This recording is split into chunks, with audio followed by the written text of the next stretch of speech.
December 18, 2013, a young woman named Brianna Warland was suddenly awakened by an unexpected phone call at 1:45 a.m. When she answered, she heard her best friend, Heather, on the other end of the line, sobbing uncontrollably.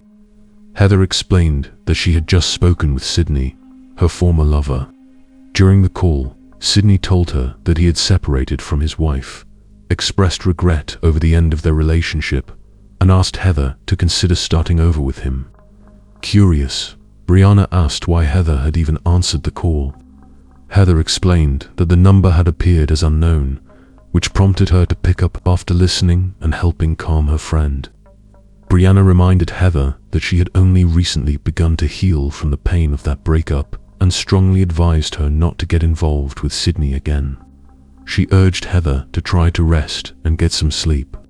Eventually, the two said their goodbyes and Heather agreed to lie down. Before we begin, if you support in-depth true crime stories told with care and respect, please subscribe to the channel and like this video. Your support helps keep these stories alive and ensures the victims are never forgotten. Now let's begin. Horry County, South Carolina, is often described as an ideal place to live. The region is famous for its beautiful beaches, with Myrtle Beach standing out as one of its most popular destinations. Beyond the coastline, the area is home to dense forests, wide rivers, and numerous quiet, friendly towns. On December 19th, local police in Horry County discovered an abandoned green Dodge Intrepid parked in a remote, secluded area along the Waccamaw River. The location, known as Peachtree Landing, was about 8 miles from Myrtle Beach. It was commonly used as a small boat dock and sat at the end of a long, little-used road rarely traveled by cars. Officers ran the vehicle's registration and learned it was registered to Terry Elvis. Police were dispatched to his home, where they found Terry sitting on his living room sofa watching television. It was then discovered that the car actually belonged to his daughter, Heather. Terry immediately tried to contact her by phone, but she did not answer. He agreed to accompany officers back to Peachtree Landing to see the vehicle. When Terry saw his daughter's car parked in such an isolated location, he was surprised but not immediately alarmed. At first, he believed the car may have been stolen, as it made no sense for it to be there without its owner. After receiving a spare key from Terry, officers opened the car and conducted a thorough search. Inside, they found no personal belongings, no purse, no keys, and no mobile phone. Terry's concern quickly intensified. He tried calling Heather again, but there was still no response. He then contacted the restaurant where Heather worked. The manager told him that Heather had not shown up for work and was not scheduled to be off. Realizing something was wrong, Terry informed the police that this behavior was completely out of character for his daughter and that something must have happened to her. At that time, neither the vehicle nor the riverbank was treated as a crime scene. There were no visible signs of a struggle, no broken glass, blood, or disturbed ground. Despite this, authorities decided to open a missing person investigation. Police and volunteers searched the surrounding land while divers combed the river. During the search, human remains were discovered in the nearby forest, but they were later identified as belonging to an unknown man and not the missing woman. As investigators searched for leads, they began examining Heather's background. 20-year-old Heather Elvis was the daughter of Terry and Debbie Elvis and lived in the county with her family. She shared a close bond with her parents and her younger sister. Terry later explained that their family had always been united and supportive, and although Heather was independent, she remained deeply connected to her father, speaking with him by phone every day. In 2011, after graduating from St. James High School, Heather told her family she wanted to move in with her best friend, Brianna Warland. Her parents fully supported her decision. At the time of her disappearance, Heather was working as a waitress at the Tilted Kilt, a Scottish-themed restaurant in Myrtle Beach, and dreamed of becoming a cosmetologist. Her younger sister, Morgan, shared that Heather loved makeup and enjoyed being in front of the camera. She was creative, ambitious, and driven. Friends described her as kind, carefree, and endlessly positive. Brianna noted that when people talked about Heather, they smiled, because she was always a bright presence. Another friend described her as sociable, freedom-loving, and someone who truly embraced life, always seeking to live it to the fullest. By 2013, Heather had been living with Brianna in Myrtle Beach for about a year. She was doing well in her studies, enjoying her independence, and by all accounts, life seemed wonderful. However, everything changed when a chance encounter at the Tilted Kilt set Heather on a path that would ultimately lead to tragedy. On a warm June afternoon, Heather was working the day shift at the busy restaurant, chatting with customers, taking orders, and carrying trays into the kitchen. That day, she met 37-year-old Sydney Moore, a father of 3 who worked as a handyman and ran a small kitchen appliance repair business in Myrtle Beach. He had received a service request from the restaurant, and during their interaction, the two struck up a conversation. Heather felt an immediate attraction to him. From that point on, their interactions became more frequent. They discovered they shared similar interests and hobbies, and Heather even hinted at her feelings on Twitter, writing that she was attracted to older men. By the end of July, Heather began posting intimate messages directed at Sydney, who was still renovating the restaurant. She spoke openly about him to her friends and co-workers, revealing that he was the same man she referenced in her tweets. Sydney appeared to enjoy the attention and started showing up at the restaurant regularly. While working on appliance repairs, they often spent time together in the kitchen. By July, their relationship seemed to have progressed beyond innocent flirting. This was reflected in 2 tweets Heather posted just 1 minute apart. In one, she wrote that she had done something, and in the other, that she was already too deep to stop. Most of Heather's co-workers were aware of her affection for the married man and began gossiping about the affair. One co-worker later admitted that everyone knew about the relationship and disapproved, largely because Sydney was married. Heather was called names, and at one point, 2 co-workers even called the restaurant pretending to be Tammy, Sydney's wife, as a cruel joke. By August, the rumors were impossible to ignore. Sydney began appearing at the restaurant more frequently, bringing Heather coffee and sweets, sitting in the dining area or waiting for her at the back door so they could leave together after her shift. The couple openly shared details of their relationship with friends. Sydney even told acquaintances that he planned to hire Heather as a full-time nanny when he and his wife moved to Florida. Heather repeated these plans to her friends, many of whom found the situation unsettling. The two were constantly on the phone and often drove to secluded, remote locations together. It became increasingly clear that the relationship was unhealthy for Heather. Sydney repeatedly told her that he was unhappy with his wife and wanted to leave his marriage, but those promises never materialized. Heather's friends consistently warned her that he was using her. By mid-September, Heather appeared to recognize the reality of the situation. On September 21st, she posted a cryptic tweet stating that an angel and a demon had fallen in love, but it did not end well. That message may have marked her attempt to break free from the bond she shared with Sydney. The turning point came when Tammy Moore, Sydney's wife, discovered the affair. She called Heather and verbally attacked her. Heather's roommate, Brianna, witnessed the call and later told investigators that Heather endured the abuse for an extended period. Tammy accused Heather of being used for fantasies and even had Sydney speak on the phone. He repeated Tammy's words, telling Heather that she meant nothing to him and that she was an easy target.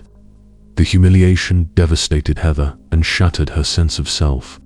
Prosecutor Chris Helms later stated that Tammy held a dominant role in the Moore household, controlling Sydney's actions and dictating his movements. Furious over the betrayal, Tammy sought revenge. After discovering the affair, she began handcuffing Sydney to the bed at night, changed the password on his phone, and forced him to get a tattoo of her name on his stomach. Sydney complied in hopes of saving his marriage. According to Brianna, Tammy's harassment escalated beyond phone calls. She repeatedly contacted Heather's workplace, demanding that she be fired. Tammy continued calling Heather from Sydney's phone and sent photos and videos of herself with him, including explicit content. Heather eventually wrote Sydney a letter, pleading with him to stop Tammy's behavior, which was causing serious problems at her job. Deeply hurt by how the man she loved had treated her, Heather tried to rebuild her life. She began attending church with Brianna and attempted to move forward.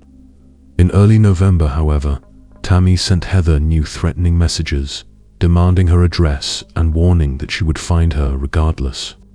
Tammy claimed she had been watching Sydney since January 2012 and insisted Heather no longer had any influence over him. By this point, Heather was emotionally and physically exhausted. She could not understand why Tammy continued to target her when the relationship with Sydney was long over. Heather confided that Tammy seemed obsessed with her. Toward the end of November, more than 2 weeks after the last threats, the situation finally appeared to calm down.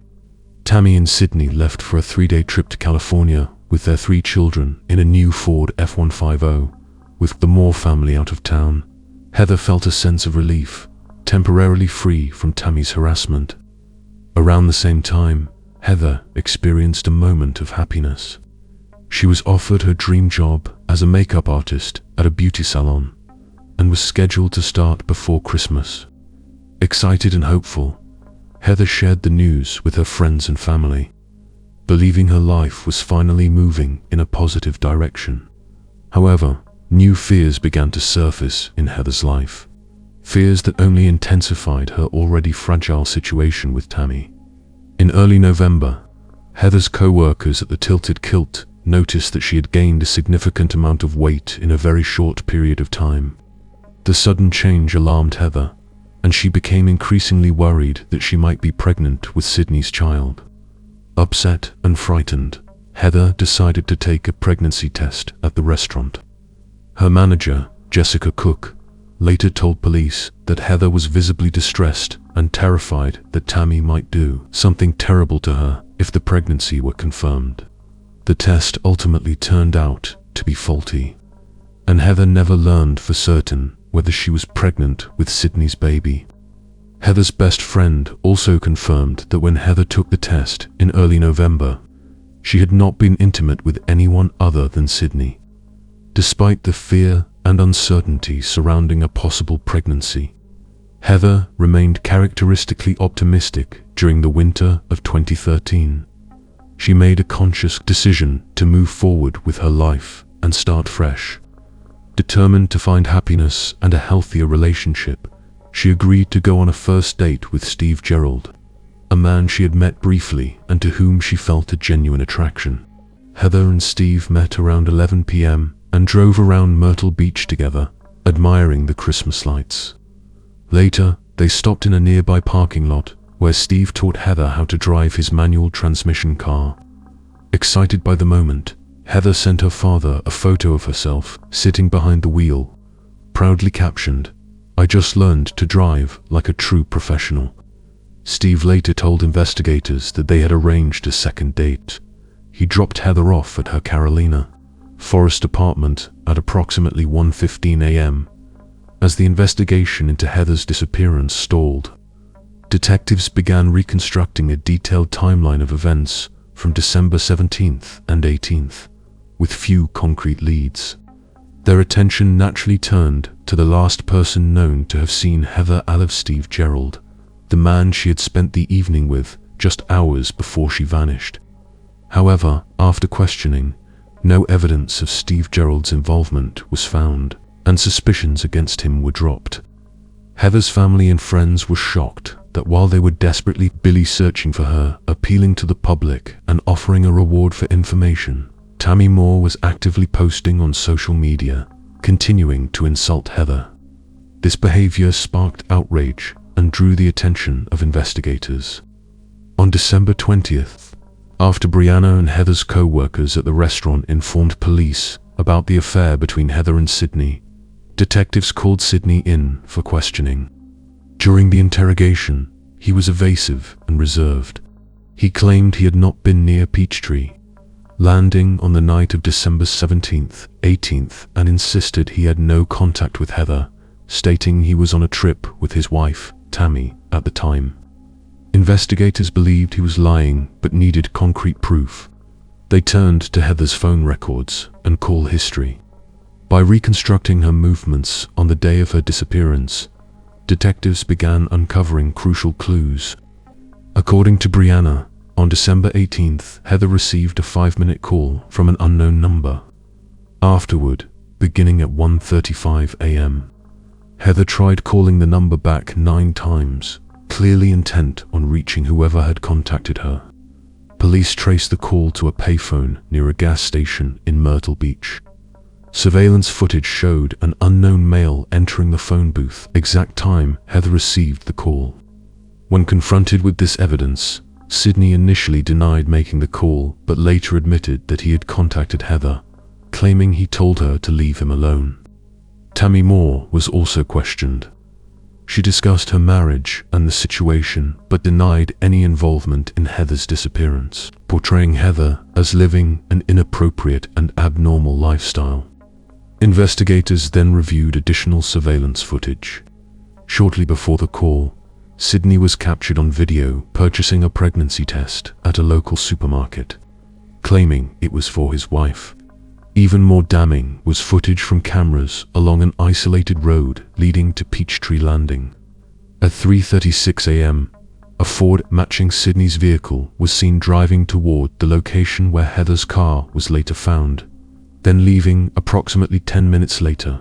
Experts later confirmed the SUV was Sydney's.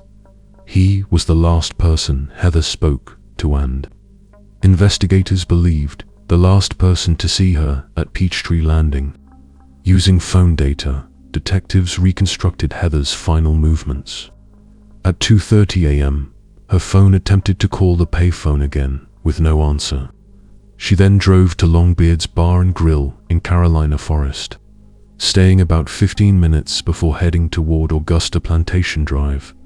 She returned to Longbeard's for another short stay, attempted to call Sydney again, then went back to her apartment for 5 minutes. At 3:25 a.m., Sydney answered another call from Heather, and they spoke for 4 minutes. By 3:37 a.m., Heather's phone was at Peachtree Landing, where she made 3 final unanswered calls. The last attempt occurred at 3:41 a.m., and by 3:42 a.m., her phone was disconnected. The surveillance footage of Sydney's vehicle would soon become one of the most incriminating pieces of evidence in the case. However, even more damaging evidence emerged after investigators obtained a warrant and searched the Moores' home. It was discovered that on December 20th, the Moores had removed their existing home surveillance system and replaced it with a new one the very next day. Although authorities were unable to recover footage from the original system, they were able to seize recordings from the newly installed cameras. That footage proved highly incriminating. It showed Sydney and Tammy Moore meticulously wiping down the interior of their vehicle before burning the rags they had used to clean it. Notably, this activity occurred on the same day the new surveillance system was installed, a detail that raised significant red flags for investigators. Months later, in 2014, law enforcement finally achieved a major breakthrough in the case. On February 21st, authorities announced that Sydney and Tammy Moore had been arrested and charged with the kidnapping of Heather Elvis. They were later also charged with her murder, despite the fact that Heather's body has never been found. However, while in jail, the Moores refused to provide any testimony. Police continued their efforts to locate Heather's body, knowing that without it, they did not have sufficient evidence to proceed with the felony murder charges. Eventually, the murder charges were dropped, though the kidnapping charge remained. Heather's mother, Debbie, was devastated by the dismissal of the murder charges, but she also felt a sense of relief knowing she would not have to sit through a trial and hear the painful details of what may have happened to her daughter. Heather's family hoped that the decision might encourage potential witnesses to come forward and share information. Ultimately, Sidney Moura's 5 months in custody were not the end of the legal battle. In 2017, he was found guilty of obstructing justice and was sentenced to 10 years in prison. Following that conviction, both Sidney and Tammy Moura were scheduled to stand trial for the kidnapping of Heather Elvis. The case drew enormous public attention and widespread media coverage. In 2019, 6 years after Heather's disappearance, several lengthy court hearings took place. During these proceedings, numerous witness testimonies were heard, and evidence was presented linking the couple to the crime. After just 2 hours of deliberation, the jury reached a verdict. Justice was finally served. Sidney and Tammy Moura were found guilty of kidnapping Heather Elvis.